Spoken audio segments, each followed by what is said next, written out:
ఆవకాయ పిక్కతొక్కు పెడతానా గంట సేపు నానేసుకొని పైన లేకుండా చూడుకొని వక్కలు చేసుకోవాలి. మెంతులు 1 కిలోకు 1 చెంచా మెంతులు వేసుకోవాలి. 6 కిలోలకు నేను 6 చెంచాలు వేసుకున్నా.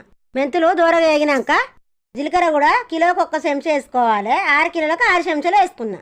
దించుకోవాలి. చల్లారినాక మిక్సీ పట్టుకోవాలి మెత్తగా. ఆవాలు కిలోకి చెటాకు చొప్పున మిక్సీ పట్టుకోవాలి. పచ్చి పల్లి నూనె కిలోకి 1/2 కిలో నూనె పోసుకోవాలి. కిలోకి చెటాకు ఎల్లిపాయలు పోసుకోవాలి నూనెలా. జీలకర్ర కిలోకి 1 చెంచా వేసుకోవాలి.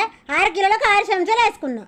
ఆవాలు కూడా కిలోకి 1 చెంచా వేసుకోవాలి. ఎల్లిపాయలు దోరగా గోలంగానే దించుకోవాలి.